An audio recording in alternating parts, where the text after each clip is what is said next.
believers, this is your mentor Billy De La Fuente and andito tayo ngayon sa isang vlog training natin pero slash sneaker showcase and papakita ko lang sa inyo yung aking sneaker collection. And bilang isang negosyante, of course, isa rin sa mga passion ko is mag-collect ng shoes. If you are first time na manood dito sa ating vlog channel right now, don't forget to subscribe and hit the like button if nagugustuhan mo yung mga vlogs na nilalabas namin para sa inyo, na matututo ka ng marami, na may mga principles, values, and mga tips and strategies kung paano mo ma-apply sa buhay mo para ikaw din mabago mo yung buhay mo, diba? So, like last time, marami tayong pinag-usapan about leadership, teamwork, goals, mindset, Right now naman, let me share something na very close to my heart, which is, eto nga, mga sneaker and Jordan collections ko. Bata pa lang ako, mahilig na ako ng, kumbaga, magsapatos. Like sabi ng mami ko, parang kamag-anak mo, lola mo ata si Imelda Marcos, kasi mahilig ka rin sa sapatos. But may isang panahon, nung kabataan ko, na sobrang hindi ko makakalimutan. Kaya right now, sa tingin ko, ito yun Ito yung naging katas Yun nga, deprive kami nun sa mga sapatos and all. And isa kasi sa pinaka-favorite kong player of all time, the GOAT himself, diba? Si Michael Jordan, Jordan 11, okay, si MJ. So, syempre, pag favorite mo, diba? Love mo din yung product niya, yung sapatos niya. Until one time, sobrang hindi ako maka-afford talaga bumili ng mga panahon na yun, parang 5 or 3,000 pesos worth na Jordan sneakers on. So, ginawa ko, nanghiram ako ng sapatos. And buti na lang, meron akong kind enough na classmate nung high school. Ang problem nga lang, mga 6-footer siya. And ako noon, mga 5'6", 5'4", or 5'5", di ba? And so imagine mo, 9 yung paa ko. Basta maliit lang yung paa ko noon. And then yung sa kanya, size 11, 12. So syempre, di vapor, di ba? Pero sabi ko, kaya na to. Tsaka gusto ko talaga mag-shooting na gamit yung sapatos ni Michael Jordan. And sinuot ko, nung sinuot ko talaga, grabe. Siyempre, maluwag, di ba? Pagpasok ng paa kong gano'n, boom! Naamoy ko talaga, yung bango ng sapatos, Sa sobrang baho ng sapatos, parang ayoko na tuloy isuot. Pero nahihiya na ako dahil nandun yung mga ibang kaibigan namin, shooting kami, all in all. So, sinuot ko na, sabi ko, bahala na si Lord. Mamaya, kung magkaalipang man ako, hugas na lang ako, di ba? In-enjoy ko pa din, kahit malaki siya, para kung imagine mo, parang duwende na naglalaro. Pero, na-enjoy ko nun. Yung feeling na nag-fade away ka, na jump shot, na parang kunwari, ni-reverse mo pang ganun, mga tira. And tumatak sa akin yun, na sabi ko, darating yung panahon na kahit ilang sapatos yung bilin ko, kaya ko, hindi ko po problemahin yung budget. Diba? So, palagi natin sinasabi, di ka nga, walang basaganang trip, di ba? Kanya-kanyang trip lang tayo. Ako, shoes sa kinokolek ko. Yung iba naman, kinokolek nila goma, di ba? Or yung iba, kinokolek nila pagkain, di ba?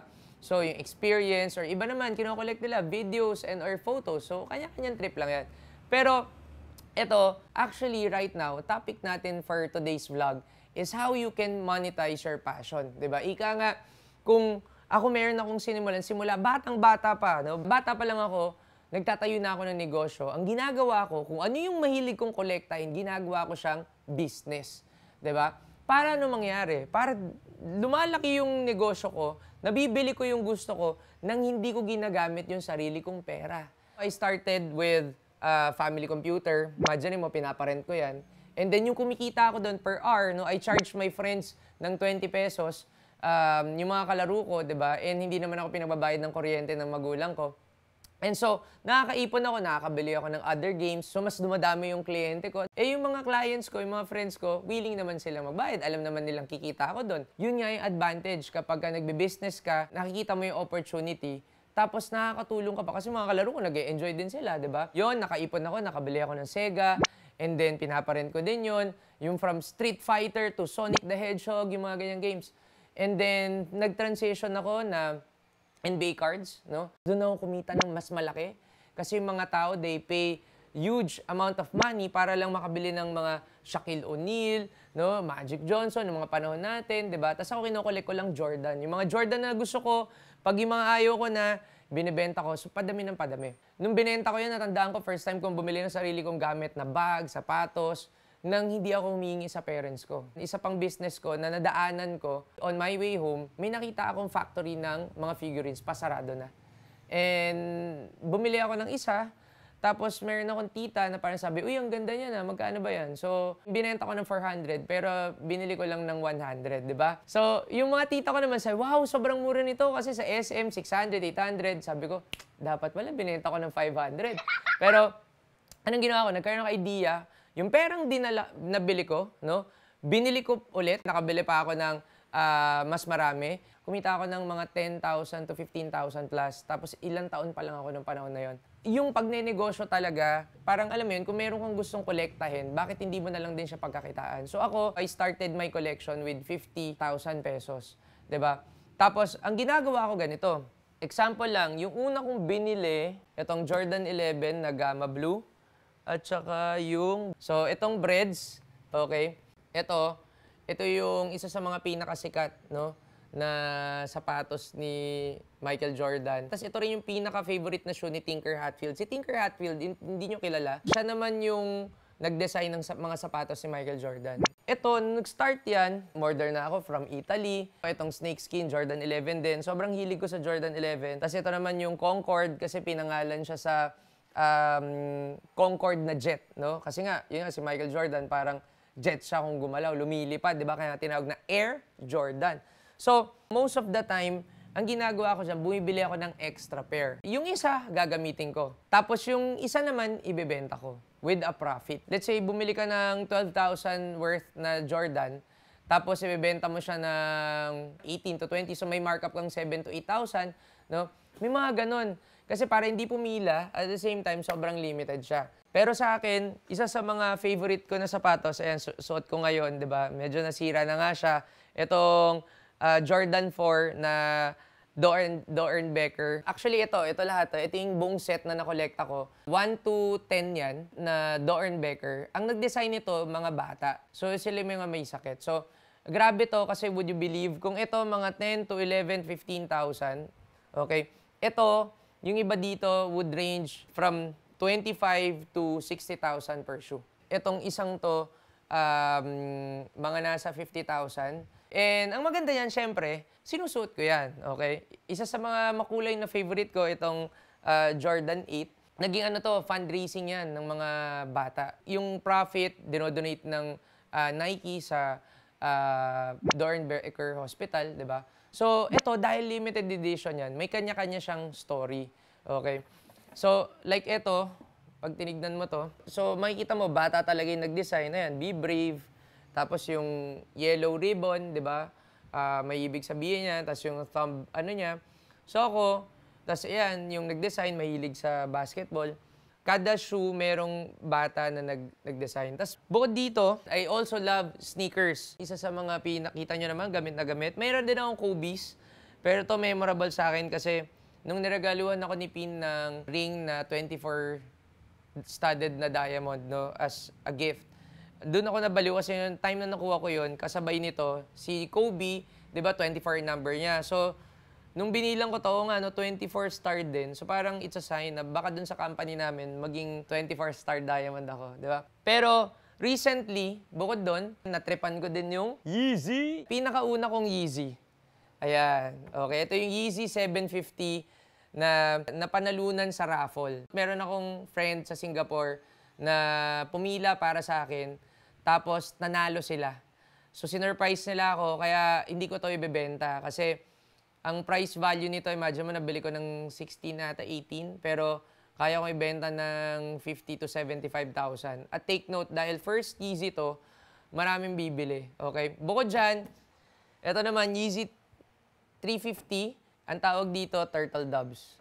Diba? So, Turtle Doves kasi yung parang design dito, parang Turtle Doves talaga yung design ng parang feather nila. Ito naman, Adidas, and then si Kanye West yung nag-design.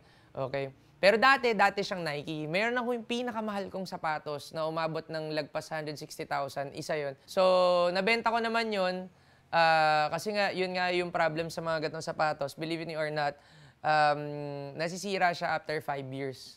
'Di ba? So, yung mga ganito, yan, napupulbos. Kaya, sa akin, Itong mga to nakikita nyo ngayon, parang talagang passion ko yung sapatos. Every shoe may storya. Like ito nga, meron pang galing ibang country, di ba? Yung ibang shoe na binili namin locally, meron din ako ditong nakaibigan dahil sa mga pagsasapatos na to.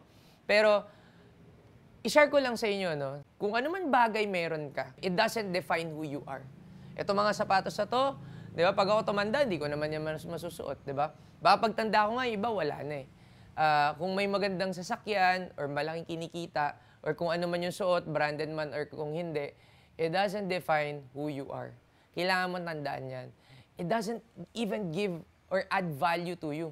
Diba? Kasi alam mo, yung totoong value, yung pagkatao natin. Kasi anuin mo naman lahat to, pero sobrang pangit ng ugali mo. Sobrang hindi ka naman nag-e-enjoy. Tama? Sabi nga, daig pa nga nung isang bata na may isang sapatos, pero yung isang sapatos na yun, mahal na mahal naman niya. Diba? Kahit araw-araw niya gamitin, hindi niya pinagsasawaan. So, meron ka man o wala, sa tingin ko, it's how you see things and how you appreciate life. Diba? Ito, hindi ko to pinapakita para i-flex or i-stunt. Pero sa akin, i-share ko sa inyo to para ma-inspire kayo. Kung gusto nyong malaman kung paano ko pa to nakuha, okay, simple lang. 2 words. Kailangan hard work. Hindi ko to nakuha ng instant. Bago ako nakabili at nag-start ng mga koleksyon na to, sinigurado ko muna yung responsibilidad ko bilang padre de pamilya na makapag-provide ng bahay o makapag-provide ng pangpaaral, pagkain. No, responsibility bilang dad and husband, nagawa ko na. Kaya nag-start ako mag-collect, no? And hindi yung kinikita ko sa mga negosyo ko yung pinambibili ko. Since ni-startan ko siya ng sarili niya, okay, and then pinalaki ko siya, pinalago ko siya. Kumbaga, parang nangyari, ito, ang bumili ng mga kapwa nila sapatos, sila rin. Dahil ang ginagawa ko, yung iba, nire-resell ko, no? Gumapa-profit, okay, so, siguro sasabi ng iba, parang, kumikita ka pa pala dyan sa mga sapatos mo, yaman-yaman mo na. Pero, yun na nga eh. I enjoy building up small businesses and enabling someone, no, to grow that business. And that's what you call leveraging. Diba? May nagtanong ko, nasuot ko na daw lahat yan. Actually, hindi pa eh. Like ito, diba? Fresh na fresh. Pero sa dami nga, hindi ko nasusuot lahat. Pero who knows? Yan, pwede ko rin i-resell. Doon ako natutuwa eh. Actually, hindi doon sa profit eh. Natutuwa ako doon sa game eh. Na parang kung ikaw nagdodota ka, or let's say nagpa-PUBG ka, di ba, nagkakaroon ka ng experience points kapag nakaka-kill ka. No? Ang mga negosyante naman, sa amin, pag nagpa-profit kami, hindi talaga yung profit yung ine-enjoy namin. No? Yung game na, umita ako, paano ko pa kaya ito mapapalaki? Alam mo, maganda sa game of life, pag ito yung finocus mo, inaral mo, pagkatapos nito, rewarded ka pa. Diba? Na nag-enjoy ka, nag-experience ka, pero yung tools mo dumadami. Okay? Kaya, sobrang memorable din yung mga iba, like kagaya nito, kasi ito yung tatandaan ko, kasama ko yung ibang friends ko na nakilala ko rin sa pagsasapatos. Diba? Pagsasapatos. Isa kaming sapatero. Okay? And because of that, ang dami kong nami-meet. No? And marami pang ibang storya, like ito, OVO, our very own. Jordan din to, pero ang nag-design, and makikita nyo, no? Ang nag-design si Drake. Okay? Meron ka ding makikita na ito, si Kuya Jun, no? Yung driver ko, mahilig din pala yan. Sabi niya, alam mo sir, yung Stan Smith, kapanahunan ko pa yan eh. Eh, ito nauso rin to, di ba? Ito si Stan Smith, ano ba siya? Sikat na tennis player, di ba? Bago lang eh, kaya hindi ko masyadong alam. Pero parang kung titignan mo, kada sapatos, merong storya. Okay? Ang mga natutunan ko sa pag-collect ng mga sapatos, itong mga simple things na i-share ko sa inyo ngayon. Number 1, pwede ka naman palang mag-start ng collection mo nang hindi ka hingi sa parents. Pwede mo siyang palaguin. Okay? Like yung mga Jordan cards ko, mga Magic cards. Nangolekta rin ako niyan. Sa panahon ng mga bata ngayon, no, sa anak ko, yung kanyang Pokemon, di ba? Mga cards, trading cards. Same game, no, different nga lang yung idea, pero same din eh. Pwede mo pa rin palaguin. Pwede ka pa rin mangolekta eh. Okay? Number 2, okay, sa pagko-collect, pwede mong expand yung network mo.